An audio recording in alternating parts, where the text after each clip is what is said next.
Hello, and welcome to the Top Corner podcast. What episode are we? 15. 15. Episode 15. I'm not your host, Rowan, and I'm joined by... Not your host, Kieran.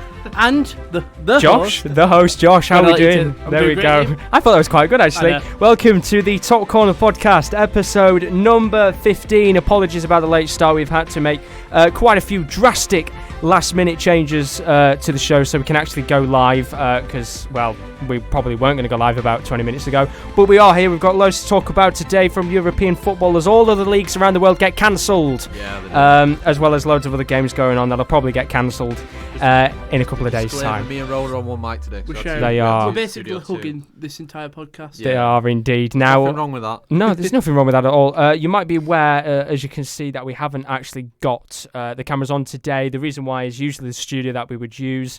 We've got scheduling clashes, very last-minute scheduling clashes as well. So we were going to have the camera. Exactly. We were going to have the camera and everything at the ready, but unfortunately we can't have the camera today. So we've had to make very, very last-minute changes so we could actually go live. So apologies about that. Hopefully next week we can try and resolve that problem. If not, it'll be the same, probably the same game. Yeah, pretty much. So usually we will go live at 1:15. We changed today. We are live at 5.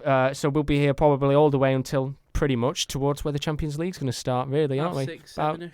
About 7:30, I think. Depends on how time goes. We haven't got the quiz. So no, we haven't got no quiz today, unfortunately. A lot of changes. Very, very scuffed. As I said, we've had a lot of last-minute changes we've had to make. We originally weren't even going to go live. Obviously, we had to make a couple of changes. But we better get underway with the whole show. Now, unfortunately, this is going to become a very regular topic. By the way, I haven't mentioned, actually, Kieran is not with us today. Kieran now, he's sorting out everything for the NFL corner. He's took the back seat today. He has indeed. So Rowan can share the mic with Kieran D. So there's still 3 of us, but Kieran L's not here today. So without further ado, as you can see on the screen, unfortunately, it is the talking point that we are going to have to talk about over these next couple of weeks. Of course, you are aware of the coronavirus incidents that are going on, the scaremongering within the public to scare. It's not that funny, scaremongering. It really is. It's worrying because, of course, there's been so much going on over the last couple of days and the last couple of weeks, and it's really starting to ramp up now in terms of league suspensions and that. So over the last couple of days, we know that some of the Champions League fixtures have gone behind closed doors, including tonight's game of PSG v Dortmund. That is behind closed doors. Barcelona v Napoli, Juventus v Lyon, and Bayern and Chelsea are the other games that have been officially confirmed to be behind closed doors. But it's not just the Champions League or the Europa League. It's affecting on Monday at 5:30. Serie A announced that the league was being suspended until April the 3rd. That was by the Italian Olympic Committee. That doesn't just include football. That includes other sports within Italy, including the Six Nations as well. Yeah, it's looking like it's going to be played in October. Halloween. Which imagine if the World Cup, we play part of the World Cup and then gets to the quarterfinals, and it's looking like some big teams are going to go through. So and then all of a sudden, can't play anymore. Going to play next year. It's crazy, isn't it? So that is Italy, of course, where it's been affected. On Tuesday, yesterday at 1 o'clock, La Liga confirmed that some of its fixtures would be played behind closed doors for the next 2 match days. While in the Bundesliga, they began to also announce as well that a couple of the games would be behind closed doors, including the likes of Dortmund v Schalke, the big game of the weekend, Gladbach v Cologne, which is actually being played in the next 15 minutes, and some other fixtures as well throughout the league. Very big game for both sides, to be honest. Didn't we predict that game last week? We didn't know. No, because it's midweek. Yeah, that one's being played in the next 15 minutes. We did Gladbach Dortmund. That is indeed correct. It will actually be the first time in history that Bundesliga fixtures have actually been played behind closed doors. There's never been a behind closed doors fixture. With England as well, has there been? I wouldn't see. I can't think of one off the top of my head, but there might have been in the past. I'm not sure personally. I don't think so. And then 2 o'clock, this was on Tuesday. An hour later, Liga and League 2 fixtures, they were confirmed to be played behind closed doors until the 15th of April. A couple of other games confirmed as well. Las Linz v United, that was confirmed yesterday. Sevilla v Roma, which is now confirmed to be postponed. That does include Inter Milan versus Getafe. The 2 Europa League fixtures are postponed for the time being. Sevilla weren't allowed to fly to Italy? Chris Welch took a big shot at Man City in the chat there. Oh, Jesus, he has as well. Can I just say Man City used to playing behind closed doors because their stadium is behind closed doors, to be honest. But in terms of the Sevilla-Roma one, it was Roma flying to Spain, which they're not allowed to actually get into Spain. So Sevilla v Roma and Getafe versus Inter Milan are postponed for now on Thursday.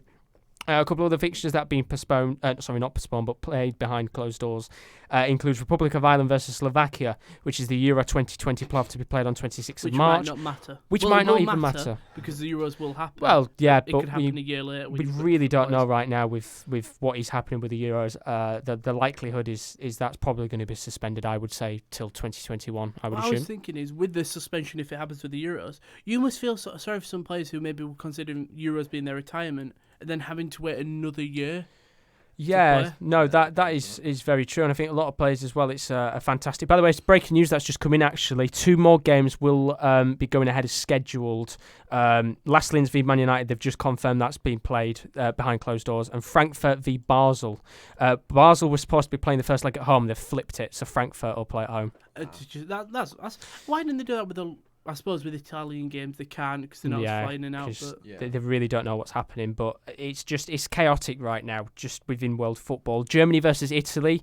That's an international friendly to be played at the end of the month. That's being played behind closed doors. There's no word as of current on England versus Italy, which is being played, I think, 4 days before. I think that'll get scrapped, to be honest. More than anything. Considering it's a friendly. I don't think there's as much implications towards it than the Euro 2020 playoffs. Tuesday, 3:00, there were several European federations which asked UEFA to postpone Euro 2020 by 1 year to enable the completion of their league championships. A couple of the leagues that have been postponed right now, the Swiss League is off until, I think, next week. The K-League and the J-League have been postponed for the time being. The Chinese League's not back until April, but I think that'll be on for longer. Serie A has been suspended. And La Liga as well could be another one of the leagues that gets suspended within the next couple of days. So we're really on slim pickings, boys. As well as with the podcast, it's going to eventually get a point where all the games we're predicting is just going to be MLS games. Yeah, pretty much. And Copa Libertadores. We're going to be going from a European podcast to a South American podcast. Yeah, in fairness, Premier League will be fine. The only thing they're taking is they're just taking the precaution with the Arsenal Man City game. But the thing is, they played West Ham, didn't they, Arsenal? Yeah, so they now did indeed. West Ham are obviously going to be like, well, West Ham's game's going ahead as scheduled. But as we know, I don't think any of the Arsenal players would have come in contact with said Olympiacos on it unless they just bobbed into the dressing room for an handshake. They did. They did. Hence why the game got called off. But I believe they've been through the checks and none of them have been negative. Do they have to self-isolate for 14 days? Not in that situation. That if they haven't been checked? I don't know. It's self-isolation was the check-in. Well, I thought it takes 20 days apparently for some people for the symptoms to appear, which means they're supposed to play Brighton on Saturday. That full Arsenal team could have the coronavirus for all we know. They wouldn't, because I don't think I think it's for every one person that gets infected, it can go to 3 people. Well, the thing is as well, you've got to think that Nottingham Forest players, obviously the guy that owns Olympiacos, there's been a lot of talk about this one. The guy who owns Olympiacos and Nottingham Forest came out on Instagram and said he'd basically been hit with the coronavirus. And of course, he was at a Forest game a couple of weeks ago against Millwall, which worried Millwall. Forest players have been checked. None of them. It was a couple of weeks ago. Yeah, he's all right. He says. He's all right. He's positive. He'll be fine. Positive treatment. So. Well, the thing is about the coronavirus. 2 people of our age or the younger age, I'm saying like maybe under 28. It's not fatal. You've got it's just like a bad severe flu. illness. If your immune system's really weak, that's when it's fatal. And the people that are dying from it are normally old. Yeah, are old people. Well, in the UK, yes, obviously. In the UK. In Italy, a lot more people are getting infected. In China. But the deaths are obviously high. But obviously, I think the percentage is like 75% older. Yeah. Like 65 plus, 60 plus. Well, it's caused a lot of issues with the whole, specifically with the whole Olympiacos owner getting it, because of course, as you're aware, Arsenal played Olympiacos a couple of weeks ago for their clash in the Europa League. Obviously, the owner came out saying that he got the coronavirus. So there's been worries as well about the actual Wolves game, because Wolves play Olympiacos this Thursday. Is that been postponed yet? Wolves asked for a postponement of the match to UEFA. UEFA declined that and said that it will just be played behind closed doors. I think they just want to get everything done. Well, especially as in UEFA. Yeah, I think with the teams with the teams like Wolves and Man United already having congested fixtures, and a lot of the teams in there have congested fixtures. If you play on a Thursday night, you've got to play on the Sunday as well. If you think you've got a league game, you've got the FA Cup, which Man United is still involved in. There's a lot of games coming thick and fast. Sometimes you're playing 3 games a week. So for UEFA, I think they just want to get it done and try and get as far in. And then if they have to postpone it, do it then. Well, I think at a later stage. That's exactly what's going to happen. I would assume that after the round of 16, the Champions League and the Europa League is probably going to get postponed because you're already in a position now where Sevilla v Roma and Inter Getafe have got to get rescheduled. And Inter Milan, obviously, they don't have games to play because of the Italian league being suspended. But Getafe have still got Spanish league games to play. As of now, Roma, they've not got anything to play, but the Sevilla have obviously still got games to play as of now. The only way this could go forward is if both the leagues get suspended. But if they do get suspended, shouldn't you just suspend the Champions League? Yeah, I'd say that's the most likely situation. Well, obviously today it was declared a pandemic by the World Health Organization, and I think it is because it is a big thing that's spreading quick. But in certain countries, it isn't as bad. Like us, we've had 230 in the UK. We've had 234 confirmed cases, only 6 deaths, and 6 deaths so far. Obviously, there's probably a lot more people who've got it.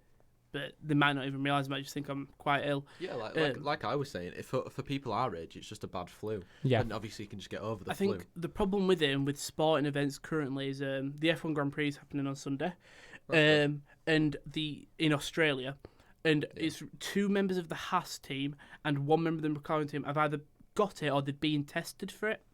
Now, I think this is why they tried to be so careful with it, because obviously with F1 it's a travelling circus. Think about how many people the countries go to. Their F1 race in Bahrain is being played behind closed doors, technically. I know someone in chat said that would be the most common. It's being raced behind closed doors. What is that? You can't... The thing is, the only bad thing about it is I can't watch F1 without fans. It's going to be great. Because you just hear the car and then nothing. Exactly, that's what you want. The thing is, that could be better because you can hear if it was like the old cars, you could hear the proper engine going. Yeah. I think it'll be more interesting because I think they'll just go... the races will go, well, no one's watching. I might as well just go balls to the wall. Yeah, man. It's a shame because this is going to be a topic that we will really be having to delve into over the next couple of weeks. Obviously, this is not going to be a short-term thing. This is going to go on for quite a while. Of course, as we said before, I'll keep you updated throughout the show because I do feel like within the next 2 hours, it might be announced that the league has been suspended and the second division. According to the Spanish health minister, they're saying that will be announced by tonight. That is going to be what happens in La Liga. So we could see La Liga and the second division suspended for 2 weeks, they're saying, to see how everything goes. Yeah. I think at the end of the day, it is the best decision. As much as football fans will go, no, we want to see this football.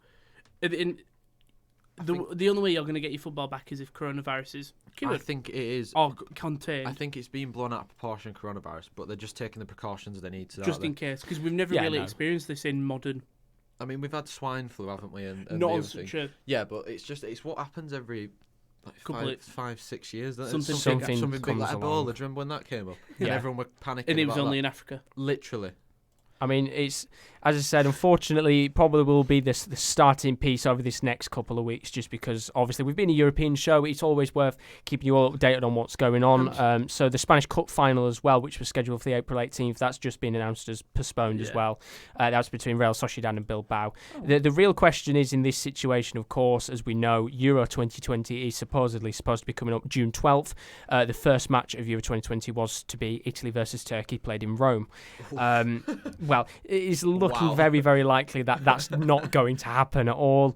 Of course, as I said before, a couple of the European federations have actually asked for Euro 2020 to be postponed to next year. Do you feel that would be the right decision to make, or...? It's just like I said, it's been brought out of proportion, but it's the precautions that they need to take. It's the necessary precautions that need to happen. If in a few months, coronavirus will probably be like... In fairness, this year we started off with a war. Yeah. We did. 2020 has been such a bad year so far. It was like 3 months in. 3 months. We've had a war. A prince being a pedo. Yeah. A war happening. A massive disease outbreak. What else has happened? The royal family just fell apart. Yeah. It's all right. It's 2024, isn't it? It's a football. crazy world. Football's not coming home. Enough about football that's not been played. Let's talk about some games that have been played. Well, very, very quickly before we go on to that, Josh, well the Serie A, because I forgot to mention a point. The Serie A has basically come out and said, well, they haven't come out and said, but they've got an idea of how it's going to go if they can't get the league finished. There's 3 options they have on the table. And these are the ones that you were talking to us about. Yeah. So option 1 is that they declare the title vacant, don't give it to anybody, assign the European spots based on current standings, but nobody gets relegated, which leaves a massive problem for Serie B. Yeah. I know Crotone could be going up. Big problem.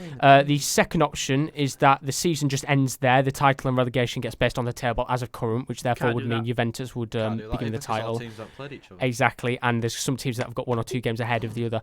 The other option, which is the most likeliest that I think would be the best candidate, is a playoff for the title, a playoff for the European spots, and a playoff for relegation. I think that is so fair. how that would work right now basically is the top 4 are Juventus, Lazio, Atalanta, and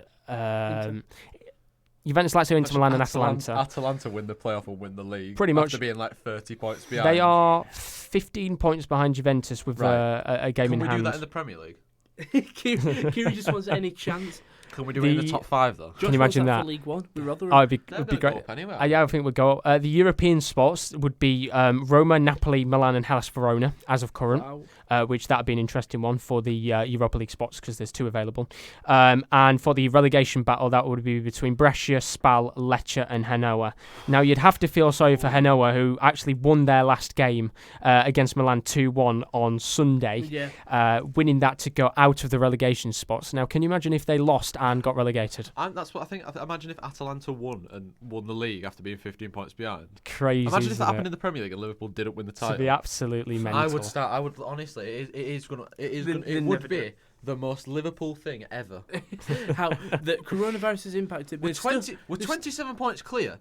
But we've got to play a playoff to see who wins league. I think if it happened in the Premier League, they'd give it Liverpool. Well, yeah, because they're so far ahead. Yeah, I know. It literally in a few games it will be impossible for another team to win. The thing is, what they should do is if the league ever did get suspended, just do a playoffs for the European spots. And the relegation. The relegation would be well tricky. Be very tight. You have to have like 8 playoffs going. You'd have Chelsea, United. Would it be Wolves and Sheffield United? Leicester. Arsenal, Tottenham are still in there. They're only 5 points behind. I was thinking just in terms of positions now. If let's say the league stopped now, it was just Chelsea, United, Sheffield and Wolves. Sheffield and Wolves. Whoa. Damn, wow. So I don't think that'll happen in the Premier League, but we will move on now to the good news. Let's get rid of the positive news. Of course, as always, if you are new to the stream, do leave a like and subscription. We are very, very close to 600 subscribers. And as always, send in your thoughts and opinions throughout the show. It's going to be a short one today, of course, with no quiz, unfortunately. But hopefully we'll have one all sorted out for next week. For Kieran. You're welcome, mate. We're going to move on to the points tally. Now, as always, every single week we predict the games in terms of the scores. Unfortunately, the scores stay as they are on the doors. Nobody got any points last week. Kiwi D stays on 4. I stay on the 1 point I got from the Mitchell Duke goal last week. Kieren and Rowan, they both still sit on 0. For Kieran's score guesses, are we just going to knock him out of this week? He is void of this week, because he did have the option to join the show and he chose not to, so he's void of predictions. Rowan, you've got a big chance to go ahead of Kieran and put him bottom. Massive chance. Massive seriously chance this week.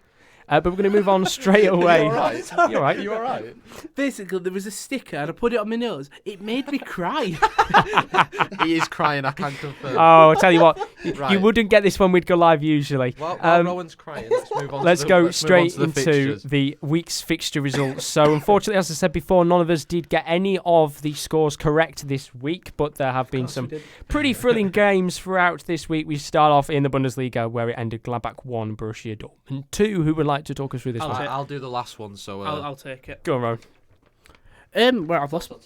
I have. Gladbach 1, Borussia Dortmund 2. Borussia Dortmund have moved into second place in the Bundesliga as the league begins to widen once again, with the away side being 4 points behind top place Bayern Munich. It all started with Thorgan Hazard, whose wonderful footwork opened the scoring 8 minutes into the game with a curling effort from inside the box. By the second half, Gladbach's informed forward Lars Stindl. Is he forward? Yeah, he's centre forward. I thought it was CDM for some reason. I'm thinking of Kramer. And Kramer is a lethal striker, I tell you. But obviously Stindl was able to put the home side level after a simple tap in from a corner.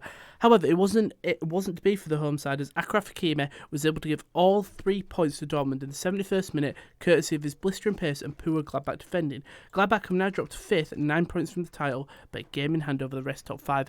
I think this game... Is that the game tonight? That is the game tonight, indeed. In fact, it's just kicked off now. We'll keep you updated with score. Yeah. We will indeed. I think the most interesting thing with the league now is everyone says, they're going to win it.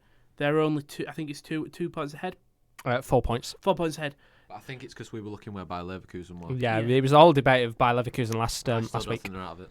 But I think you look at the league now, all Dortmund need to do is pick up a win against Bayern, and Bayern need to drop. Oh yeah, because that's an easy thing to do, isn't it? Well, I know, but I'm saying like Bayern they do face each other at some point. Yeah, of course they do. I think Bayern have got like 3 people in the top 5, top 6, or 2 maybe. Yeah, but you think they beat them, and then they've won the league. Oh, anyway. yeah, I think they've won the league, but I'm going to still go with Dortmund. I like the sort of... I know you like Dortmund. I love Dortmund. In terms of Bayern, they're first 3. I'm pretty sure we look at this the every top single 5. week of who each people play. It sort of changes every week. Yeah, no, Not the but fixture. that's the exciting thing about the Bundesliga, isn't it? I know, obviously, we're starting to see some teams creep away from the rest of them. The sad thing about Gladbach is they were there, weren't they, like Christmas time, and then as soon as the winter break hit, that's when they kind of like spiraled off a little bit, and it's a shame to see because I just want someone else to win it other than Bayern Munich and Borussia Dortmund. I don't want them to win it either. The thing is, obviously, they're playing against Cologne just now. It kicked off 5 minutes ago. It's a very, very big game because Cologne are on form. We will be talking about them later on. They're actually in the weekly roundup. We've got an interesting game to talk about in the Bundesliga. Hopefully it goes ahead. Fingers crossed. It's a nice little game today. England versus Spain in the She Believes Cup. Oh. Didn't England win the other day? I think they did, yeah. Yeah. But like for Gladbach, it really is a case of if they don't win this game tonight, they are going to be 8 points away from Bayern at the top of the table on the same points as from 4th place. They are on 4th right now, Gladbach. So do you think Gladbach could take a Champions League spot? Yes, 100%. I think for them, very similar to Leverkusen, it's a case of I didn't mean they'd take it as in like their thing. Do you think they'll get a Champions League spot? Is what I'm because I don't think they will. I think them and Leverkusen on the same points. Yeah, I think it's between Gladbach and Leverkusen. I think these two teams, Gladbach in 4th and Leverkusen in 5th, they're both on 47 points. They're 10 points above Schalke on 37 points. So it's a case of these two teams will really probably be the two that are fighting for that Champions League spot. Yeah. I think the rest of the league will start pulling away. With the Bundesliga, 2 go down, then 16 to do playoff. They do the relegation playoff. That's big in this league. In Bundesliga, because Paderborn are on 16 points, Werder Bremen are on 18, then Fortuna Dusseldorf are on 22. Of course, there's only 34 games in the Bundesliga as well. Yep.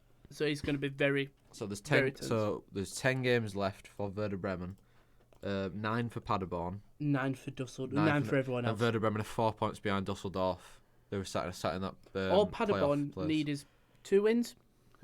All Paderborn needs 2 wins. It's a big ask. It's a big ask.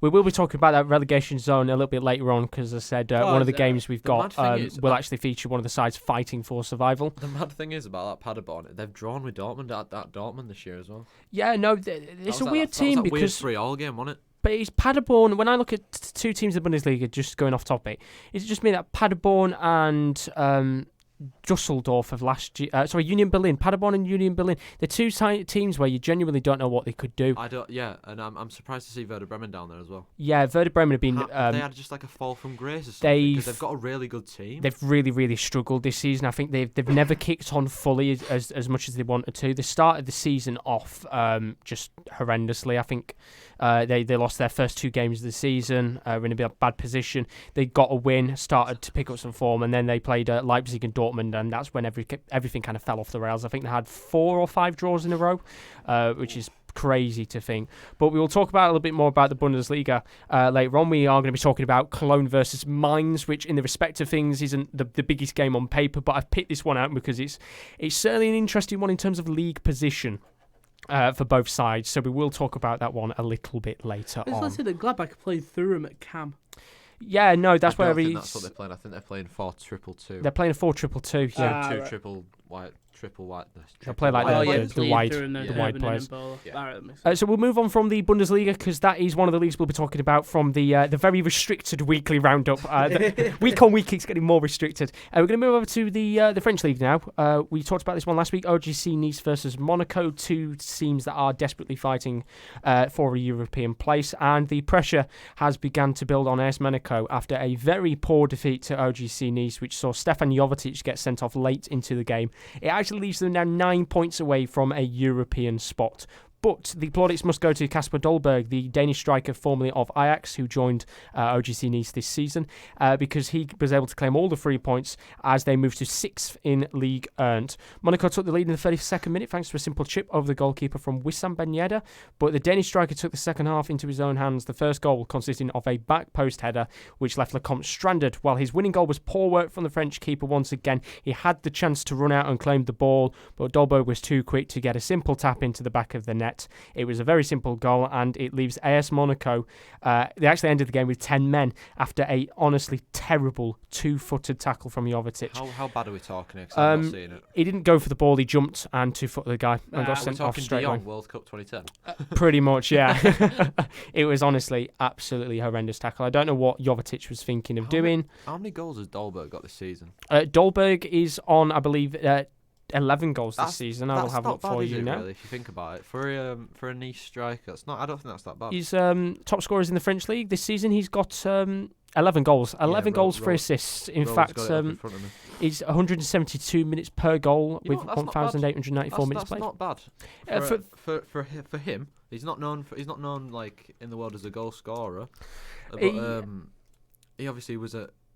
He was at Ajax, wasn't he? He was indeed. It was a bold move to jump ship from the Ajax team, I think. Because obviously they were flying high last year. It's a bold move to move. He did the right thing, but he was on the bench when he in front of Tadic. That was the problem. He at the time he had a very brief period where he was on fire at Ajax. Yeah. You might remember when his name was getting on the scene, and then he got put out of the squad. His motivation just completely went. He wasn't getting picked anymore. Yeah, but I can see why though. Oh yeah, when you're banging it in and then you get dropped, your motivation probably goes. He's young as well, so maybe he's not developed that mental side to his game yet. But it's nice to see him go somewhere, be the main man, obviously show his worth. It's a bold move. And Nice, obviously, they're benefiting from him because 11 goals. I'm pretty sure they wouldn't have expected that when they signed him. No, I would have expected maybe 6 or 7. Not too many, but for him to make a small impact. But he's done a really, really good job, and he's come into the league, and especially recently, he's just began to hit form big time for him. We've got a couple of questions in the chat. Slays is back into the stream. Welcome very much. Thank you for joining us this evening. Gav Bernaldo said, "Would you believe me when I said Spurs should have gotten Dolberg last summer?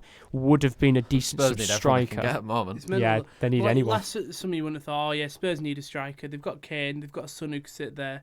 Got and Lamella. They've got Troy Parrott who's young. And then it comes now to the end of the start of March, and they genuinely, desperately need a striker. Like, if they don't get a striker... They haven't got anybody, have they? No. They've played Dele Alli.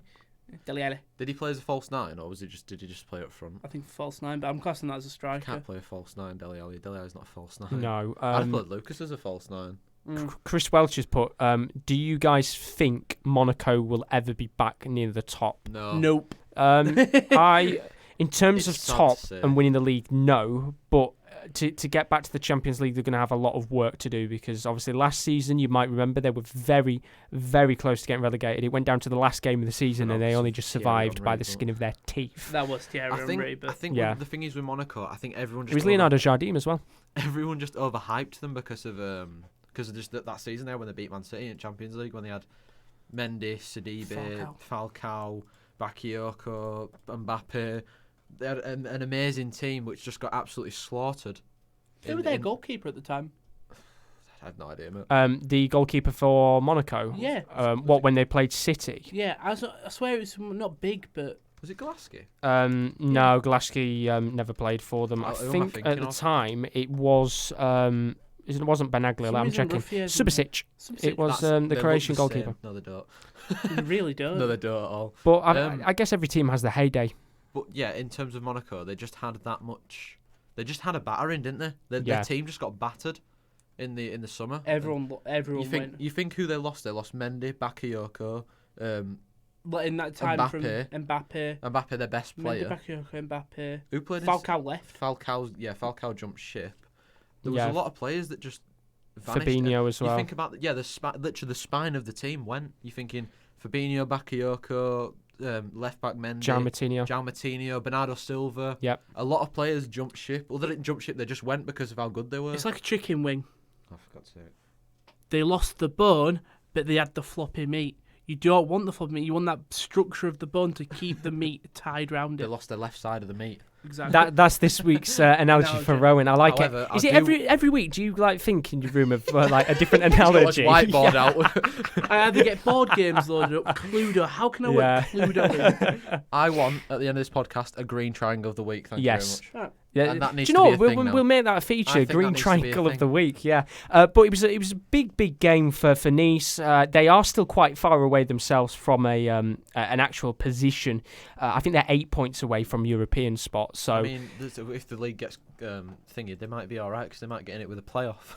I know at this rate, and anything can happen. That's a crazy thing, of course. Move on to the most important game now. Yeah, go on then. We'll move on. So we're going to move on from France to what was one of the big games of this weekend in the Premier League. Of course, it was the Manchester derby, and Manchester United won it in very, very convincing fashion. It's been a long time since I was so confident of beating Man City. But whenever I'm confident of winning, we normally don't win.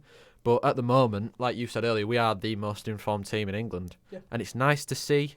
It's beautiful to see. So it was a game to forget, specifically for Ederson and Pep, after Manchester United claimed all 3 points after a league double over Manchester City for the first time since 2009-10 season. That is over 10. Jesus. That is a decade. It's crazy, isn't it? It's mental, that. I'm trying to think how many times we've actually beat them, and off the top of my head, I can think of 4 times in the league. In 10 years. So United's opening goal was something off the training goal you've put here, Josh. Absolute limbs. Training goal. Did you feel like one? As Bruno Fernandes' set piece was I can't say that word. Intricately. Thank you very much. Hitting to the path of Martial, whose volley rolled past Ederson to open the scoring. Manchester City had their chances, in fact, on 73% of the possession, and having an Aguero effort ruled offside. What did you think of that? Did you think it was onside or? It was so tight. It was so tight. It was based on referee biased, referee preference. I think by the naked eye, you would not be able to tell whether that was onside or not. But it wouldn't have been fair to play on because the linesman already had his flag up. Yeah. Did he? I didn't notice that. That's why Maguire stopped and De Gea stopped as well because the referee, the linesman already had his flag up. So therefore, you can't go to VAR and check it if they've already. You play to the whistle. That is very true. I was going to bring that up, but. Because the John Joe Shelvey goal against Sheffield United a couple of months ago was the exact same incident where Sheffield United just stopped playing and Shelvey scored. I didn't notice that he got his flag up though. Because on commentary, he didn't have his flag up in the Sheffield United game. On commentary, Gary Neville said the linesman put his flag up very early. But to me, if the linesman put his flag up, it's already telling the players that it's offside. Therefore, the attacker shouldn't be able to score, and then it go to VAR. But again, you taught it from young. Play to the whistle. Yes, I guess that's true. If the linesman's flag goes up, surely the whistle should go. Oh, well, the reason why they tell the linesman to put the flag up later is to keep the play going. Yeah. But if he's put his flag up, at that point you assume that's where the play stops. That's distracting the players, isn't it? Because that's why De Gea stopped. That's why De Gea didn't even dive for the ball, and that's why Maguire didn't even go for the tackle. But Then we get to the most controversial point of the match. What was Ederson doing for that second goal? Yeah, no, it was an absolutely incredible pass to no one. There was absolutely nobody there. I can see what he's trying to do. He's trying to get Mendy on the quick counter, and McTominay just read it. Yeah, I think you've got... I mean, it was a great game. The first goal was incredible. Like, it wasn't a great, amazing goal, but the work... You could tell they just sat there for 2 hours on training grounds. Chip, run, chip, run. The thing is with that, there's nobody else in the Man United team that could do that.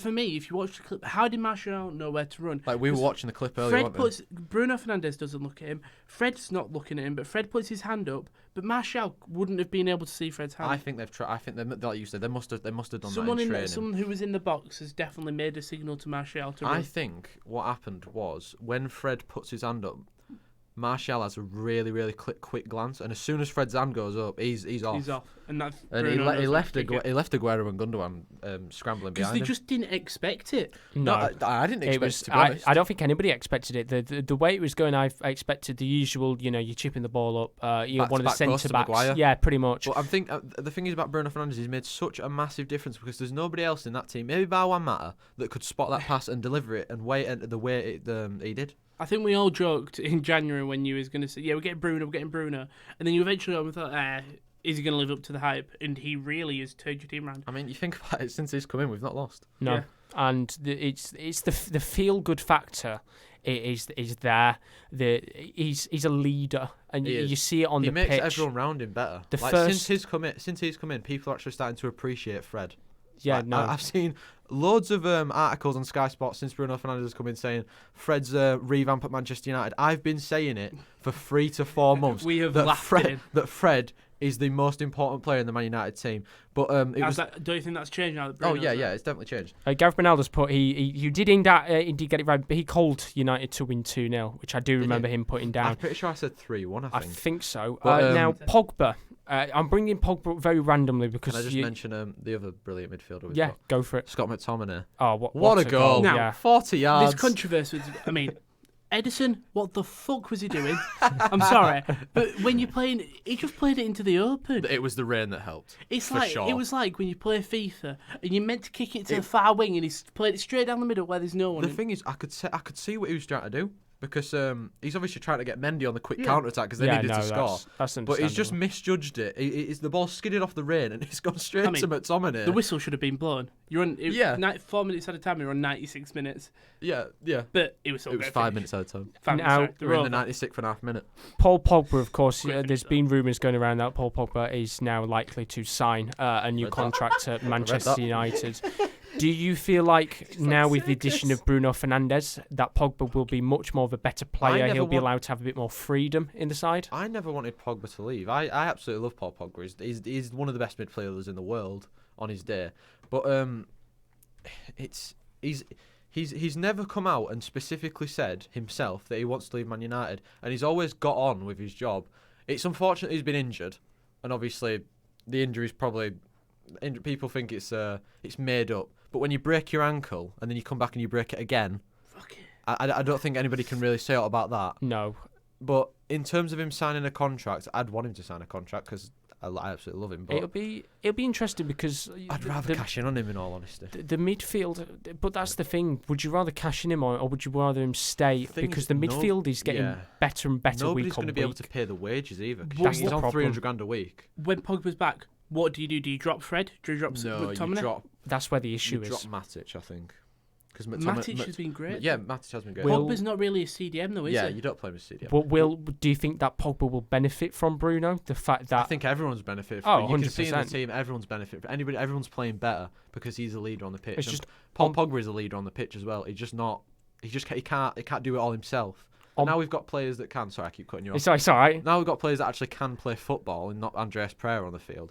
It's nice to see, and I think he does benefit from players. I can't wait to see Rashford come back. He's finally got the chance to talk about United. He don't want to stop because we're winning. But the thing is, it's a very, very good talking point because in terms of the league, it's not. For City, it's not a defining game. They will get second place no matter what. For United, it's big because it's the rest of the league around them is so tight. United, as of current, they're fifth in the league. They're only 3 points behind Chelsea in fourth. But you look at the teams behind them. Wolves are on 43 points. The good thing about this weekend was Wolves dropped points, and they did indeed. It was a 0-0 draw to Brighton, and Tottenham dropped points. That was a 1-1 draw to Burnley. Yeah. The team that's it's crazy to say, but the team that's worrying is Sheffield United. In a few weeks. They've got a game in hand, 28 games they're on, and if they win, of course, they will leapfrog you, which their game in hand is against. It would have been against Villa, but that was postponed because, of course, Villa were playing in the Carabao Cup final. But their next game is against Newcastle. Then after that, they will play Tottenham because it would have been who they would have played. Yeah. But obviously that is being rescheduled as of current. But for the rest of the season, they have got some tricky fixtures. Is this Sheffield United? We've got tricky fixtures as well. We're in the tricky fixture period at the moment. Yeah, They have got Tottenham, they've got Chelsea, they've got Leicester, they've got Wolves, they've got Everton. They have got all the teams pretty much around them. But you think if they come out of that with a substantial amount of points, they're real contenders, even if they get to 6th or 7th, because if Man City do get that ban, then Sheffield United are in the Europa League if they're finishing 8th maybe. And the FA Cup as well will all affect it. As much as But they've got Arsenal in the next round. As much as I want to see United get to Champions League for you, I would prefer Sheffield. Just because I'd love to see United will be in there. I'd love to see a big Chrissy Wilder there in Barcelona, just watching Messi play, saying he's a bit overrated, that guy, isn't The thing is with Sheffield United, I think they're knackered now. Like you saw, they scraped the 1-0 against Norwich. They drew with Brighton last week. There's a few fixtures that are getting to them, but they are a really good football team. Yeah, no. I want them to get into the Europa League just because of how fantastic it'd be for them. But in my honest opinion, I think that Arsenal are going to get into it because I think Arsenal are going to do a resurgence. Now, Chris and Gav Benaldo are making a very good point. They're talking about goalkeepers recently making a lot of mistakes. Yes, it's been very mistake heavy recently. If you think about it, this season's probably been the most times that goalkeepers have made mistakes this season. Like you think of how many Bernd Leno's made, how many De Gea's made. These guys are world class goalkeepers. Yeah. I'm just thinking in the last Pickford is our number one. In the last 2 weeks, we've had mistakes from De Gea. We had a mistake from Pickford in the same game. Adrian very recently against Willian. Lloris twice. Obviously Dean Henderson's made one against Liverpool. Obviously, this season I think David De Gea's made the most mistakes leading to goals in the Premier League, unless it has changed. It's crazy. Since Bernd Leno. Oh, I was looking at the stats yesterday. Do you know who's got the most passes in the Premier League? John Fleck? No, it's not who you'd think. John Egan? No. Go on then. He's a centre back. Maguire? No. He is up there though. He's in the top 5 as Maguire. Who is it? It's Van Dijk. He's got 300 more passes than the person second. That's crazy. That's mad because Jorginho's in like 6th place or something. And we all know Jorginho for being the type of I'm pretty sure Maguire's got like 20 less passes than Jorginho has this season. It's crazy. Imagine Jorginho is injured, to be fair to him. Gareth Bernaldo's put the only keeper that is excusable this season is Kyle Walker. Yeah, didn't concede a goal, did he? Absolute brick wall. We'll move on to the double point games now. Of course, as we did last week, we predicted 2 of the games within Europe, or the limited ones that are actually left. We predicted the scores of these 2 games. Now, the first game, none of us got correct because, oh my God, it was an absolute mauling in the Belgian league. Of course, if you cast your minds back to last week, it was a game between Anderlecht and Zulte Waregem. Now, I said one of these sides were struggling more than you would expect. It actually was Anderlecht. They sit right now in 8th in the league, but after this big, massive 7-0 win, they are now only 1 point off the championship round of the Belgian First Division. Now, recently, Anderlecht were the struggling team, as I said. They got a hat-trick from their Dutch midfielder, Mitchell Vlap, who's been on fine form recently. Of course, with their recent form improving, they're only 1 point away from the top 6, which is the championship round, as I said last week. They've scored 16 goals in their last 3 games.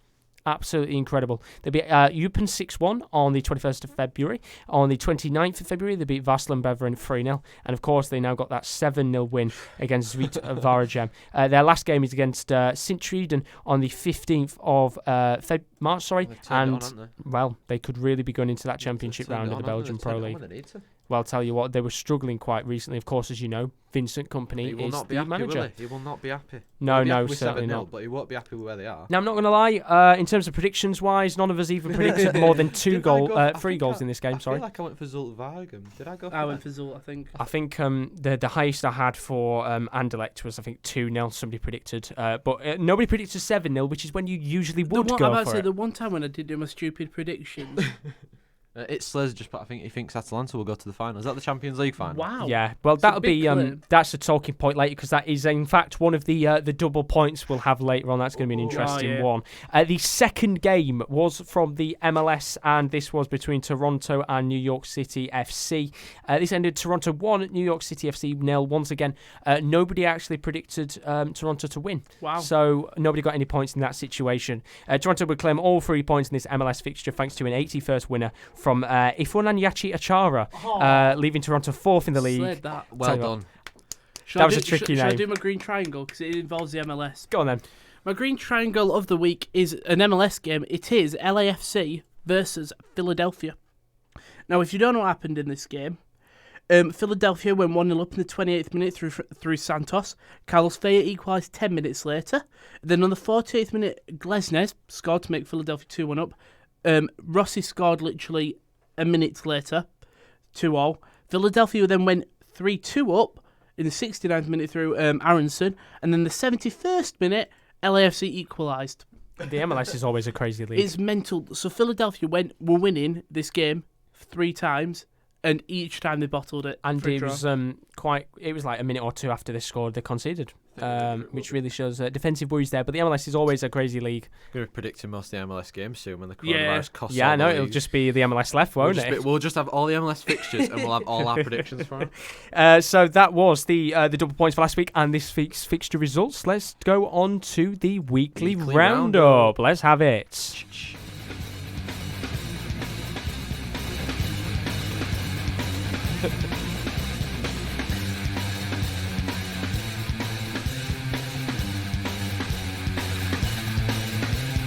Weekly roundup.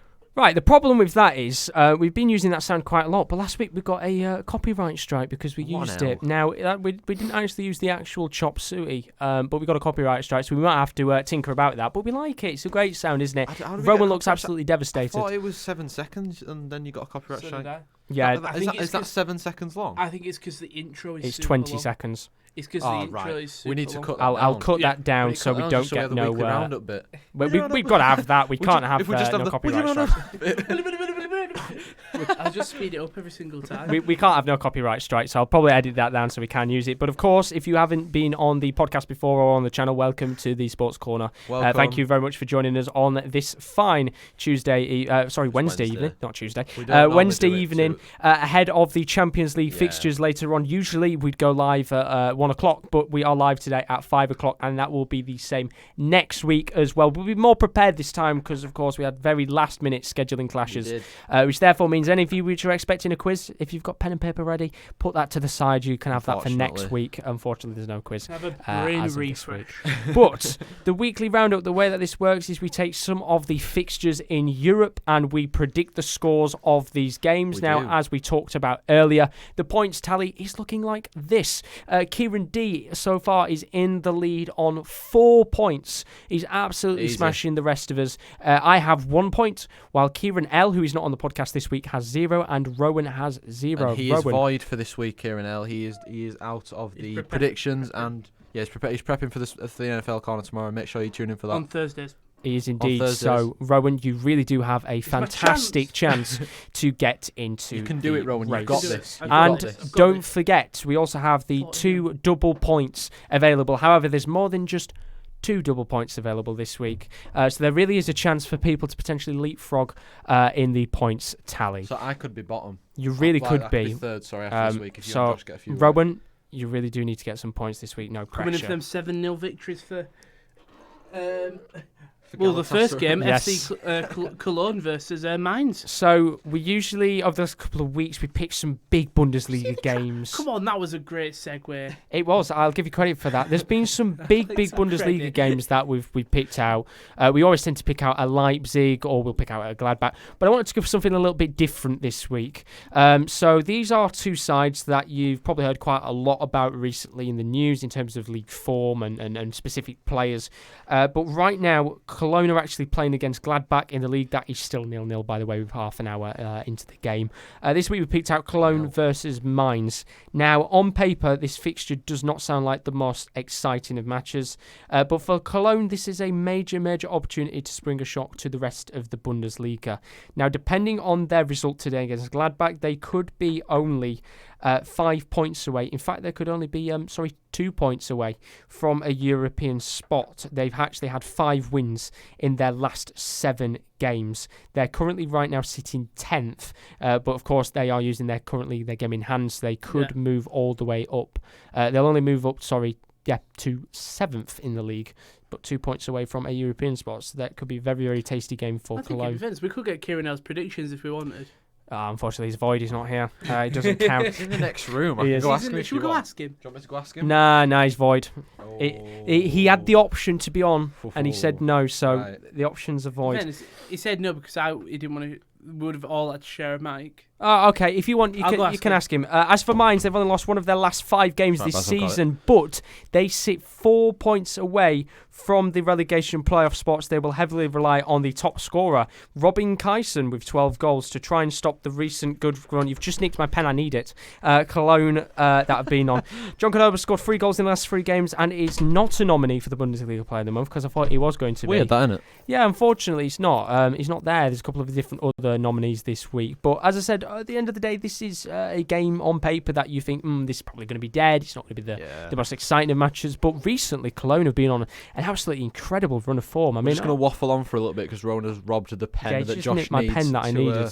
To write down. I mean, a couple of weeks ago, this was a side that were very, very threatened from relegation. And now their whole season has changed to the point where they could really, at this rate, be fighting for a Europa League spot, which is crazy. That's great to see. Oh, okay, maybe they won't be because Gladbach have just scored. It's 1-0 Gladbach, so they're still technically in the race. Let me have a guess. Doesn't say yet. I'm going to guess Mbolo. It could be. But, I mean, even now, if they do lose this game against Gladbach, they're only 4 points away without any games in hand. So the chance of a Europa League position is still an Mbolo, by the way, who scored in the 32nd minute for them. Thank you very much. So they really could be in with a chance of getting a Europa League position. Gone 3-0 to Mainz. Oh, give me 2 seconds. Let me get the predictions down right. Let me just chuck that there. Sorry, we're a bit unprepared this week. Usually we'll be much prepared next week. As I said, the fact that we've had to make last-minute changes has really messed everything up, but we keep moving. Got back winning 1-0. Right, so in terms of the predictions, of course, if you do want to get involved, do put your predictions in the comments. I will put them down on my piece of paper to analyse next week. So Gareth Bernaldo's put Mainz 3-0, which is a bit of a surprise. And Chris has gone 3-2 Mainz. So you're all predicting the side that is lower down in the division. I'm going to go 3-1 to Cologne. You're going to go 3-1 to Cologne. What's Kieran L gone for? Kieran L has gone for a 1-1 draw in this game. So 3-1 Kieran D's gone for Cologne, 1-1 for Kieran L. Rowan, what are we going for this? 4-0 Cologne. 4-0 Cologne. That's fair enough. He's making his return. Very interesting. The bold predictions are back. I am going to go for a 2-1 win to Cologne. I think it's going to be a tight game, but I think Cologne, with the weather they've been quite recently, they will get something out of this match. Confidence is high, but I do feel like Robin Kieran will probably get a goal for Mainz because he's been on pretty good form. I don't know if you ever played Football Manager, but me and Josh have come to the consensus that Cologne are insane on Football Manager. They always get in the top 4. I don't know how they do it. They beat me 6-0 when I was Gladbach, and I was so amazed. I was like, why? How have they got Osimhen for 5 million? Honestly, they're just they're an amazing team on Football Manager. Own. Are they? Just thought I'd let you know. That's why and they say Football Manager's realistic at points. I mean, Gareth Bernal just put in fairness. I made my prediction thinking Cologne was still around the bottom, but I will stick to it. Yeah, they are absolutely flying right now in the league. But I tell you what, if you get that prediction right, fair play. Right, we're going to move on to the next game. This is one of the big ones in the Scottish Premier League. The league might be pretty much done, but the Old Firm derby is always a big one. Who wants to talk us through this one? I'll do it. Go on then. Go on, Kieran. For Steven Gerrard and Rangers, things have been rocky in recent weeks. Even with an impressive run in the Europa League, their hopes of Scottish Premiership title are long gone, as the club sits 13 points behind Celtic with a game in hand. The home side will be coming off the back of their Thursday fixture against Bayer Leverkusen, while Celtic can be fully focused on claiming the title after they dropped out of the Europa League in the previous round against Copenhagen. For Celtic, they enter the game without a defeat in the league since their last game against Rangers in December, while the home side have won 2 of their last 5. As the pressure mounts on Gerrard, Odsonne Edouard leads the league top goal scorers with 22 goals, 9 more than second place Jermaine Defoe. Alfredo Morelos has never scored a goal against Celtic, but he does like a red card against Celtic. He does love a red card. Can he finally break the spell? Now, as I said, on paper, this game is theoretically dead because Celtic are pretty much going to win the league. Even if Rangers win this game, they're 10 points ahead, and you just really can't see Celtic dropping 10 points in the very small amount of fixtures they've got left. But the Old Firm derby is always exciting no matter what happens because it's the tension, it's the atmosphere, it's the excitement. You know, at the end of the day, that these players... There's always going to be pretty dangerous tackles in this match. There'll probably usually be a bit of a scrap. And as you said, Morelos usually does get sent off in this match. Of course, Rangers have got their Europa League fixture against Bayer Leverkusen, so theoretically they could be coming into the back of this. Will they? Yeah, well... I think Leverkusen will knock them out. No, but they'll put more effort into that than the league. Oh, yeah, I think I think Steven Gerrard's like the type of manager to think this isn't over yet. If we can drop points, they can drop points. True. But I think it's because the league is when you look at Rangers and Celtic and you go down the rest of the league, you look at Hearts and teams like that, they're just not good enough in quality, let's say, to, for example, I don't know, like Paris Saint-Germain, that the teams below them are good quality teams that will fight against them, not for the title, but for the terms of the Champions League spots, they're fighting for those. While the rest of the league, I feel like when you look at Hearts and teams like that, they know that Celtic and Rangers are going to be the two teams that are probably going to get the top spots. How many games Celtic have lost this season? Yeah, I tell you what, it's got to be. I think is it 3 or 4?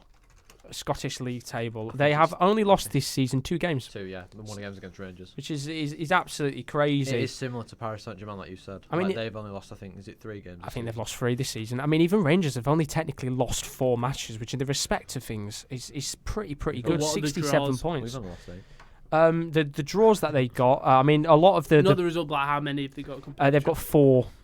Celtic's got 2 draws, Rangers have got 4, so that's where they're slipping up. And a lot of the results have been quite recently in terms of draws and losses. So they lost 1-0 to Hamilton recently. They also lost to Hearts. That was in the Scottish Cup. But in terms of the league, they dropped points against St Johnstone. That was a 2-2 draw. And it's little ones like Kilmarnock, 2-1 loss. I think it's the fact that the title race is over now and they've kind of given up, I think, more than anything. So they're not... conceded victory. Yeah, pretty much. While Celtic, for them now, it's a case of how many points can we realistically pick up to really rub it in Rangers' face at the end of the season. So in terms of the predictions for this one, Chris has gone for a Rangers 0, Celtic 2. So let me just put that one down. So Rangers 0, Celtic gone for 2. 1-1. And he's gone for a 1-1. Thank you very much. It's alright, no worries. I am going to go for 2-0 to Rangers. 2-0 to Rangers. Are you Steve feeling like they're going to do it? So Kieren L for this game has gone for 2-1 Celtic for this match. I'll go for a 1-0 Rangers. 1-0 Rangers. I'm going to go for a 2-2 draw. Ooh. I think there'll be goals in this. So if there's 3 goals, we're all absolutely. If there's 3 goals for one team, we're all absolutely screwed. Absolutely screwed, yeah, pretty much. The thing is, I like Rangers Celtic because is it not just me that looks at this game and doesn't care about the league, just cares the fact that it's an Old Firm derby. Yeah, it's the excitement of it. Like I don't ever tend to really watch Scottish teams apart from the Europa League. Yeah. A lot of derbies. I mean, one of the derbies I haven't put on there this week that I was going to was Dortmund-Schalke, the Revere derby. But I thought rather than picking out Dortmund, because we talk about them quite a lot, I wish you read the predictions in a Scottish accent. I can always do that for you. I mean, no, Rowan, don't do it. Rangers versus Celtic. For Steven Gerrard and Rangers, they have been rocky in recent weeks. There we go. So we move on to... that's how I do that every week. I can't wait to talk about the Orlando Pirates. Oh, the big South African derby. You're not doing the Turkey game. Hey, I'll pick them out one day for you. In fact, talking of derbies, we are moving on to another derby. This time we are in the Premier League. It is the Merseyside derby, and Rowan is going to talk us through this one. I won't do the accent. I'll try to do a Merseyside accent, please. Try to do a Scouse accent. I could do the Manchester derby. You can't let with the Manchester derby next week. Want a chicken and a can of Coke? No, sounds like I've got some. Bro, with the Manchester derby last week comes a Merseyside derby the next week after dismal 4-0 defeat to Chelsea. Ancelotti's side are looking to bounce back, but what better way to potentially do it by beating the soon-to-be Premier League champions?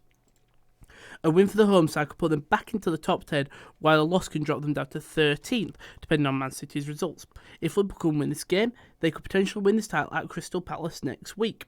Liverpool's only loss to the Premier League since came against Watford 3-0 2 weeks ago. Could Everton delay title celebrations for a little longer? In terms of the Palace thing, that was actually before the Man City v Arsenal game got called off, so that might have changed a little bit. We beat Watford 3-0.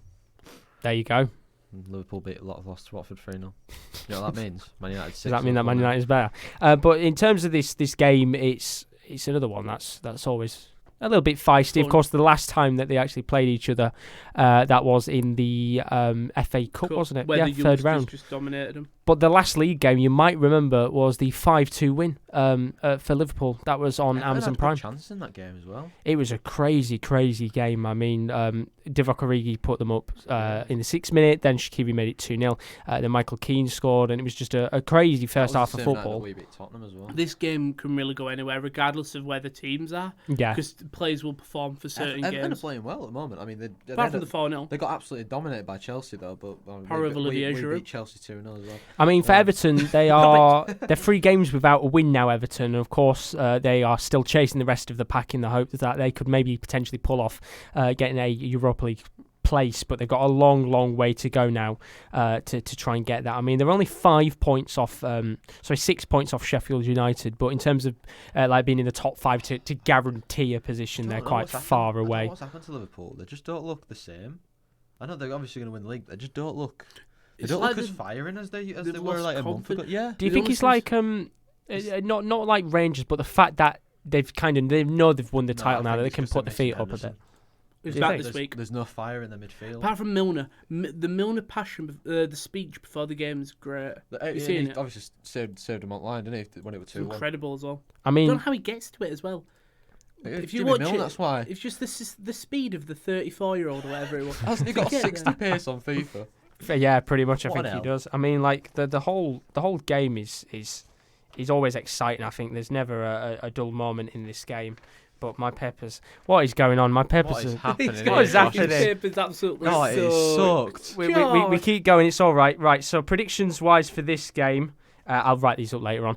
Gav Bernaldo is predicting that Liverpool will win 3-0. Of course, Liverpool are playing away from home in this match, while Chris Welch, he says 2-0 Liverpool. I do fear Everton away. With our poor recent results at Everton, it's their World Cup final, but I'm confident at the same time. Since coming back from warm weather training, we've been crap, I will admit. So he's predicting 2-0 to Everton. We expect a big thing, but... I think it's an interesting game because, as I said, for Everton, they will look at this and think we do have a really, really good chance here to get a result. Bournemouth, if that were a few months ago, Liverpool have actually dominated Bournemouth. Like, Bournemouth did not play well. No. And Liverpool was sloppy. You see where Bournemouth are. Yeah. If we had carriage, you could see that Josh's paper is so soaked that you can actually see through it to his shirt. For God's sake. But Liverpool, I just don't know what it is about them. Like, maybe it's just because they're losing to Henderson, or maybe it's just because they're so confident that they'll win the league. Yeah, they are going to win the league. There's no doubt about that. Yeah, no, because you've got to look at it. At this point, they are relying on the fact that City could lose. And the rest of the league could run around them. The rest of the season, pretty much, yeah, and get the league title. So I don't know whether it's the case of the players are a bit more relaxed, or whether, as Chris has said before, the warm weather training might have not helped them. The winter break as well. Warm weather training. It looks like it's helped us. Could it be the winter break? The fact that the winter break came around and stopped the run. So what were you predicting for this one, boys? Kieran D, what are you going for? I don't think Liverpool will win. I'm going to go for 1-1. You're going for a 1-1 draw. Right. I think Everton have got it. Kieran has predicted a 3-1 win for Liverpool. So we've got no Liverpool so far. Are you going to be the one to change that? 3-2 Liverpool. 3-2 Liverpool. Do you mean we haven't got any Everton? No, but yeah. Sorry, we haven't got anybody from our the section of people that have gone for Liverpool. So that's 3-2. Kieran? No, he went for Everton. What are you going for? 3-2 Liverpool. 3-2 Liverpool. There we go. No. 3-2 Everton. Oh, he's changed it. What should be 0-0? 3-2. I think it'll be 2-1 in the 90th minute. Moise Keane header. I'm going for 1-0 Liverpool. I think it'll be tight. I think Rowan should get an extra point. What if Moise Keane scores a header in injury time? Right, to make it 3-2. If Moise Keane scores a header to make it 3-2, it has to be a header. It has to be a header. Right. It'd be like the Tony Kroos one. Do you know where the guy put the bet on when it's outside the box? Yeah. He'll probably go and try and head it and he'll accidentally tap it with his foot into the goal. Fact about Liverpool, they've only scored 7 goals outside the box this year. Really? Yep. They've scored a lot of goals inside the box and 7 outside the box for all the goals they've scored in the Premier League. Wow, it's crazy, isn't it? But they've been relentless this season. That's the thing. They've been relentless. I've gone for a 1-0 Liverpool win. I think it's going to be a tight game. At the end of the day, I do agree with Chris Welch. For Everton, this is a big game for the fact that it's a derby. If they want to get into the Europa League as well, they need to win. Yeah, they've got to win. 12th you now. think Arsenal have got Brighton? They'll be able to win. Tottenham and Man United are going to take points off each other. Burnley are in 10th. Sorry, Burnley are in 10th. Palace are in 11th. Yeah, they are indeed. There's a lot of a lot of teams that can move around this weekend. I mean, form-wise, as I said, Everton have lost their they haven't won in their last 3 games. Palace have won their last 3. Burnley are unbeaten in the last 5 or maybe 6. Arsenal unbeaten for God knows how long. Tottenham haven't won in the last 3. So in terms of the Europa League fight, it's very topsy-turvy, and I think we'll see a lot of these clubs go like back and forth, going up the league and down. The last few weeks of the season when we've got the relegation teams is like the weekly what's it called? The weekly roundup. Weekly roundup teams. I can't wait for that. It's going to be exciting because, I mean, obviously, even when we get towards the end of the season, I think we might even bring in some of the playoff games as well, because it's going to be exciting. And I do think as well, we've got a lot to do over the summer, of course, as where we might not have the Euros. So we might do a couple of different watch-alongs instead. So we could even do some of the playoffs and things like that to cover our backs. But that is Everton-Liverpool. We're now going to move on to the double pointers for this week. Now, the way it's going to work is one of these games is for double points. One of them is a little bit different to how we usually do it. So the big game we've picked out this week, I've picked out is Galatasaray versus Besiktas. Now, in terms of picking out small games, I had a bit of a problem. Swiss League is off, and some of the games that were on weren't appealing. So I thought, why not pick Galatasaray versus Besiktas? Because it's a big game, as we've talked about before, relentlessly. The Super League is ridiculously tight. Galatasaray are flying. Besiktas have been doing well quite recently. So the description I basically put is, as the pressure continues for the title in the Turkish Super League for Galatasaray, Besiktas have finally begun to find their form again. The side have only lost once in their last 5 games, but the home side keep rolling too, with no league loss since the end of December, as they hunt down the teams above them to claim the title. At the end of the day, this game is notoriously known around Europe for being fierce, and is indeed a local derby for both sides. In fact, in the last 5 games they've faced against each other, 32 yellow cards have been dished out, with tensions being high. The aim of the game this week is why there's more than just one set of double points on the board. Can you guess the score and the amount of yellow cards that are going to be given out in this game? Kieran, go first. 0-0. So you're predicting a 0-0. Are you going for a 0-0? Yeah. Okay, 0-0. And in terms of yellow cards, 7 yellow cards. That's all right. Kieran L has also gone for a 0-0 draw in this match. He's predicting 1-0. 5. I'm not having the same as him. Are you sure? Yeah. So that's 1-0 to Galatasaray. So that's 1-0 to Galatasaray and 7 cards. And Kieren L's gone for 0-0. He's going for 5 yellow cards in this match. Rowan, what are we going for on this one? 1-0 Besiktas. 1-0 Besiktas? 1 yellow card. 1 yellow card. Okay. I like the optimism. Reserved. I like it. Calm. I'm going to go for a 3-2 Galatasaray. 37 yellow cards. And I'm going to go for 9 yellow cards. Gareth instinct says 17 yellow cards. Which means 5 people on the pitch aren't getting yellow cards. Managers. So if I put that piece of the paper to the side... He's ripped his piece of paper as well. Do you know what? It's all right, boys. We keep going. Right, so Chris is going for a 3-2 Besiktas win. There we go. So that's 2-3. And in terms of the yellow cards, I haven't got any yet. Gareth Bernaldo, he's gone for 6. That's 6 yellow cards for Chris. Gareth Bernaldo's gone for a Besiktas. Besiktas 2-1 win. And yellow cards wise, do you want me to put down 17? Do you want the entire team to get 17? Just put it down. That's locked in when you put it in. That's very, very true. I tell you what, if there's 17 yellow cards in this game, can you imagine He's coming on the podcast. Yeah. We'll get him on one week. We'll get you on. But we do have the final double points game. Game 2. It's a bit different, Josh. You've gone for something different this week. Yeah, so usually, as I said, I'll pick out 2 games each week and we'll predict the score, and that's about it. But the way we've done it this time, which might have completely backfired with how the world of football is going right now. Basically, I picked this out. The idea of this game is that the Champions League and Europa League, of course, we know that they're back this week.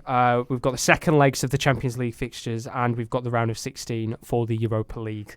There's some stellar ties this week, including PSG, Dortmund, and Sevilla versus Roma. That's what I did put before it was postponed. So there was a total of 12 European fixtures that were going to be played over the next week. Now, that's set in stone.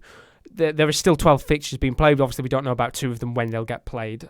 So the aim of the game for this one was how many goals will be scored between all of the 12 games from the Champions League and Europa League. How many games are going ahead now? The slight issue is, of course, we know that some of these games aren't going ahead this week. So what I will do in this situation, because we don't know whether they're going ahead or not, is the 2 games, Inter v Getafe and Sevilla versus Roma, I'll take out. Yeah. Because we don't know when they're being played and it could be a couple of weeks. So I want you to predict the 10 games that have already been played. Are we counting the scores for last night's? Yes. So overall, there were 10 goals scored. Leipzig scored, of course, 3-0. Valencia, Atlanta ended 4-3. We're not including aggregate scores for this. It's just the second legs of the games. So there's 10 games going on overall. PSG versus Dortmund and Liverpool Atletico Madrid today. We're not including the other games that are going on next week. While in the Europa League, Eintracht Frankfurt versus Basel, Istanbul Basaksehir versus Copenhagen, Laslins versus Man United, Wolfsburg versus Shakhtar Donetsk, Rangers versus Bayer Leverkusen, and Olympiacos versus Wolves. We are not including the second legs of these matches, just the first. How many goals is going to be? Yeah, and the aim of this game is the closest person to the right amount of goals is getting the double points. It's not a case of this time it being exactly who gets. So someone is going to get 2 points. No pressure. Right. Well, do you want to say Kieran L's prediction first? Well, Kieran D tries to get one. Kieran L has gone for 49 goals. That's a good. I'm not going to lie. I did think he put 99. I think that's way You're too thinking many. like 10 games. There's already been 10. There's already been 10 goals. You're thinking 39 goals in 10 games. Yeah, I think that's way too many. I think the different thing about this is because you've got to think. If you think someone draws 3-0, that's 6 games. That's 6 goals. You've got to think that the Champions League, both games are second legs, while in the Europa League they're first legs. It is Atletico and Liverpool, so I don't think there'll be many goals in that. I'm going to go for 37. You're going to go for 37 goals. I mean, the exciting thing is somebody will be getting. So someone's going to get 2 points. 2 points. So you could leapfrog Josh. You could leapfrog. Theoretically. 36. 30. No, right, I'm not having this. You can't. 36. Do you want me to go what Origin was going to go for? 32. 32. You can't go one less than someone. That's right. cheeky. Gareth That's Ronaldo cheating. is predicting 24 goals, 14 for today and next week's. Total's 40. It's 24. There we go. I'm going to go. So he's only expecting 14 goals tonight and tomorrow. So 10 games. And Chris is going for 28. So Gareth Ronaldo's gone 24. Chris has gone 28. Kieran D's gone 37. Someone beats someone 5-0, then that's 5 goals. Kieran L's gone 49. Rowan's gone 32. Gareth Ronaldo's actually adding 8. He's going for 32 as well. Oh, he's copying you. So he's going for 32. Big Gav. People copy I am going to go for Disgusting. 40 goals. I'm going to go for. I'll be honest, Kieran, you're fucked. I'm not being honest. If there's 39 goals, I'm going to be so annoyed at Josh. So I'm going to go for 40 goals in that one. So Kieran D's gone 37, Kieran L's gone 49, Rowan's gone 32, I've gone 40. That's the 10 games. We're not including Getafe versus Inter Milan and Sevilla versus Roma because we've got no idea when they're going to be played. Now, usually at this point, we would go for the team of the week predictions and things like that. But of course, we are at the later time. Just to let you know, next week, we will be at the later time as well of 5 p.m. We will be a little bit more prepared this time. Apologies the fact that we started a little bit later. It was because the original studio we were using for tonight's show, we couldn't use that either. So we've had to make a very last minute change to actually be able to go live. So we'll be much more prepared next week for the podcast. We normally have FIFA content. A flashback Jerome Boateng. Oh, there we go. That's quite a pretty decent card if you've got flashback now. 186 rated and 187. Oh, that is so overpriced. So it is a little bit of a shorter podcast, this one. But I think it's worth talking. Special announcement to make. We will, but we'll do that shortly. Ooh. I think while we're on the topic of the Champions League, we might as well talk about the games tonight. Of course, they're being played in the next hour and a half. Let's talk about these games. Of course, tonight's matches are PSG versus Dortmund And that game against Game. I've got my centre backs. That game versus I've got my centre backs. The game Liverpool versus Atletico Madrid. I mean, PSG Dortmund, of course, is the fixture tonight that is being played behind behind closed doors. While Liverpool versus Atletico Madrid is the game that's being played in front of the crowd. Do you feel like the advantage is there for Liverpool tonight? No. That performance. Atletico Madrid. I think Atletico. Do you think? Sure, yeah.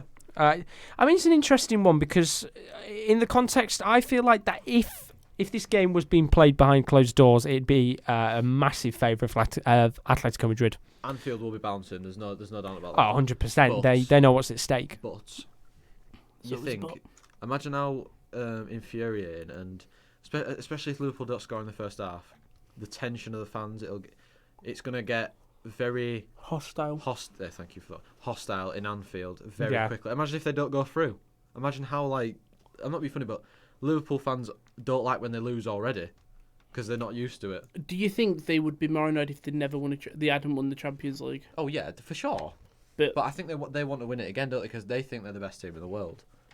And obviously winning the Premier League doesn't prove it. I mean, not necessarily. You're the best team in England. You're the best team in England. Look at City. Yeah, exactly. They dominated England for nearly 2 years, but didn't do anything in Champions League. I think with Liverpool as well is you look at the fans, and I think obviously after the 1-0 loss, we talked about it before. I feel like Liverpool fans feel a bit more excited about this game. The fact that they know that they beat Barcelona 3-0. They're just expecting it again, aren't they? They're expecting to just go there and just turn them over, which it won't happen. I wouldn't be surprised if they eked out a 2-0 win. It just won't be 4-0 again. I want to see Atletico win. I want to see Atletico go through as well, because the stick that we've given Atletico for being Diego Simeone this year is like, we talk about him every week. No, it's spitting our face. Yeah, no, obviously the league position wise, they've been pretty poor this season. They are right now sat in 6th in La Liga. Of course, that could be suspended by tonight. There's not been any announcement, by the way, since we started the stream. But do expect tonight La Liga to be postponed for the next couple of weeks. But in terms of Atletico Madrid league-wise, I think there's been a real focus on the Champions League this season. They haven't won in there. They've only won once in their last 4 in La Liga. In fact, their last game was a 2-2 draw against Sevilla, which in the context of things is a pretty good result against Sevilla, who were in 3rd in the league. But it's where they dropped points. So, for example, Espanyol, they dropped points 1-1. That was away. They dropped points against Leganes. That was a 0-0 draw. They lost to Eibar away. So they really have struggled this season away from home. I'm just looking for any other results. Dropped points against Granada away as well, and against Alaves as well. So do you think that could potentially be a weak spot, maybe, that Liverpool could expose tonight? It'll be tough. I'm just looking at Chris's prediction. He's gone Liverpool 2-0 and he's gone for PSG down 1-0. It's all to do with what Atletico. If it's the Atletico who we've seen drop points, but again, it's a Champions League. Anything can happen. They got a great 1-0 victory. How impressive were they when they played Liverpool? They should have been. They were 3 or 4. Absolutely incredible. They walked them all over them. It was a great game. Liverpool had the chances, but they just didn't look like the Liverpool that we've seen all year. Absolutely dominated. What game you two going to watch tonight? I'll have both on in the background. I'm going to watch Dortmund PSG. I'm going to watch Liverpool, to be fair. And of course, that's the other game that's on, PSG versus Dortmund. I mean, of course, Haaland's incredible second goal to put Dortmund in the lead. What a fantastic match he had. Of course, that is tonight. Being played behind closed doors, but PSG Ultras will be outside the stadium. Very similar to how Valencia were last night. A lot of the stadium fans will be outside the stadium. It's so stupid what fans do.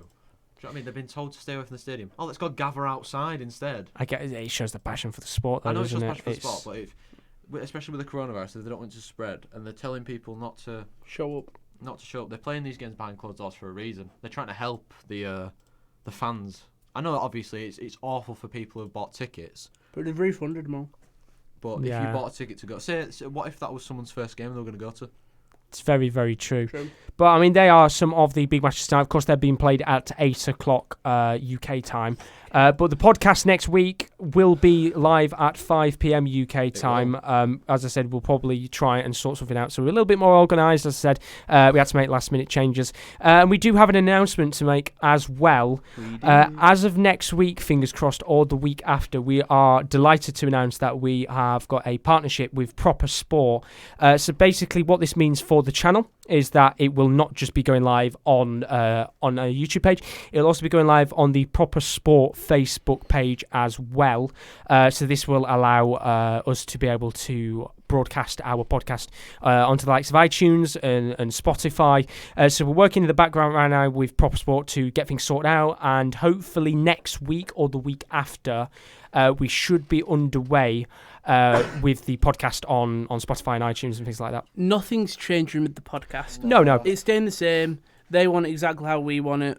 And which is good. So nothing's changing. It's just we get to be on their Facebook. Exactly, and it gives us a chance to expand, because we wanted to, when we originally started the podcast, we wanted to take this onto Spotify and iTunes, but the idea is it's quite expensive to get them on there. You have to do little things in the background of that. So for us, Proper Sport, this idea of a partnership with them, it's a great opportunity for us to be able to not just help our brand and expose ourselves to a wide audience, but also to be in conjunction with Proper Sport to give them more content for their viewers, to help expose their brand as well. It gives us experience as well. Like we'll take what we can get, really. Exactly. We love what we do, don't we? We love the podcast. We love doing everything, and they're taking all 3 of our podcasts on, aren't they? Yeah, which is great to see. It's fantastic news. So you will, if you ever want to listen to the Wrestling Corner or the NFL Corner on the go, then the good thing is hopefully in the next couple of weeks they will be on iTunes and Spotify and that, to be able to listen. So you don't have to literally go on YouTube and watch them. Yeah. You'll be able to listen to them as audio podcasts. So that will be over the next couple of weeks, which is fantastic for us, because, as I said, it gives us... It's a lot easier for people when they listen on Spotify, because you don't actually have to have YouTube open on your phone. You can listen to it while you're doing anything Unless else. you've got YouTube Premium. That is very true, but it's so expensive, isn't it, for YouTube Premium? When you're There's currently a free trial, so I have YouTube Premium for no reason at all. But no, it's really exciting, because we can't wait to get on board with the Proper Sport. It's going to be allow anybody who wants to watch on Facebook, you can come and join us on Facebook. We'll be live on there, and there's going to be a whole load more of different things coming over the next couple of weeks. So of course, potentially on the 20th of March, depending on how things go, we might have the Champions League and the Europa League draw. Of course, we did the last one live. We'll be doing that again. That'll be for the round of that'll be for the semi-finals and the quarter-finals this time, for both competitions. The best thing to do if you want to see us live on Proper Sport is like the Proper Sport page, and then you will get a notification whenever they're live. And it's probably not. When do we go? We've got Wednesdays, right? It'll be on a Wednesday, Wednesday, Thursday, Tuesday, Wednesday, Thursday. That's when we're live. Although you didn't go in order. I know. Thursday. So yeah, just make sure you like the Proper Sport page, and then you can tell if when they're live. Yeah, we'll I'll have all links and that set up on Twitter over the next couple of days, and I'll have a picture and that you can see on the screen. But we're really, really excited for it. As I said, it gives us a chance to show our work on Proper Sport, and for you to be able to expand your options as well, and to follow Proper Sport for their content. They have things like LS11, which is a Leeds dedicated podcast, and different things like that. Some fantastic Talking Short. Yeah, that's a really good podcast. There's a lot of top quality content that they've got on there. So we are absolutely delighted to be joining them and getting on board with them. And if you are new to the podcast and you don't know what we're talking about, on Mondays we do have the team on this lovely YouTube channel. We have Team of the Week predictions on Monday for all the FIFA fans. Made by Yosh. My mate. On Tuesday, we have the Wrestling Podcast with me. I host it. We talk about AEW, NXT, anything. Come in, ask your questions. We need your help. Because we like to get the fans' opinion. We do. Next week, we'll be ranking old FCW wrestlers as sort of the main feature instead of the quiz. Wednesdays is obviously the Big Daddy. This one, the top corner, you're listening. And then on Thursday, we've got the NFL Corner with Kieran. And Will. And tomorrow they will be ranking the NFL quarterbacks, all 32. James is going to be at the top. Big James Winston. He's going to be at the top. Expect a big bumper episode for that. And that's the good thing about this channel. There's loads of content. It's not just all about football. It's about NFL. It's about wrestling. It's all about a whole range of other sports. We'll have more things to come in the future. We will, yeah. We've got lots of plans to come ahead. We've got ideas of doing a couple of watch-alongs. Of course, you might have seen a couple of months ago we did one Liverpool versus Salzburg. We're going to look towards the end of the season, maybe doing a couple more. Of course, Europa League fixtures. 5 to 6 kickoffs and things like that. So we're really looking to expand our channel as well as expand the way that you can watch the content and listen to it. So as I said, in terms of the Proper Sport partnership, we'll have more details and we'll talk about that probably a little bit more next week when we are live on Proper Sport, which should be next week or the week after. Yeah. Love to see it. I'd like Very to excited. end the podcast. I don't know if you've seen the video, but you know Colo, the team? Oh yeah, the Chilean team. Instead of having children mascots or old people mascots, they had dogs. Yeah, they had dogs that were up for adoption. Yeah. It was really cool. No, but the dogs walked out and they had the team photo with the dogs. So some was on leads, some were carrying. It's very wholesome. I don't know if you want to see it, Accidental Partridge retweeted it. There you go. Yeah. You make sure you follow him as well, whoever that is. I mean, Chris Webster put, this is one of my favourite channels ever to watch. Honestly, the support we've had, I know it's going completely off topic of sport now, but the support we've had recently has been incredible. To nearly be at 600 subscribers in such a short space of time is incredible. I did, when you were class. Oh, right. So you're just not to be arrogant. When we first started the podcast, I wasn't originally here. And it's nice for you guys to have taken me on board so quickly, and it's great to see. It's been great. We've had 600. Main man. Here he is. Kieran is in the building just as we're about to finish. Incredibly late. He's incredibly late. I thought we said 6:30 start. Does anyone know? 6:36. So he'll still be 6 minutes late. But next week, once again, we will be live at the same time, 5 p.m. As I said, apologies that this has been a little bit less underprepared than usual, but we had to make so many last-minute changes. It's been so hectic for us. It was a case of we wanted to bring the podcast out live to not have to cancel it last second, and it's been really good overall. We've done everything we wanted to, so we really do appreciate everybody that stuck around. And Gareth Bernal just put, I'm excited for the summer transfer bonanza. Don't you worry, we've already had that set in place. We will do transfer deadline day all over again. So bottle it. I can't wait for that. Well, depends when it is. Go away on another holiday again. Guys, I'm not here again. I'm on another holiday again. But no, honestly, we will indeed. Yes. September the 1st? No. 29th. God knows. We'll figure it out. So thank you ever so much for everybody that's joined us on the Top Corner podcast, episode number 15. You can join us next week on episode 16, which will be in conjunction with Proper Sport next week at 5 p.m. UK time. Don't miss it for the world. So thank you very much, Kieren D and Rowan, and thank you very much, Kieran L, for joining us at the last second. Thank you. So much honestly, thank everyone that's joined. There we go. So join Kieran tomorrow and Will for the NFL Corner on Thursday, as well as all of the other content. And if you are new to the channel, do leave a subscription as always. But once again, thank you very much for joining us. And we will see you next week, 5 p.m. in conjunction with Proper Sport. See you later.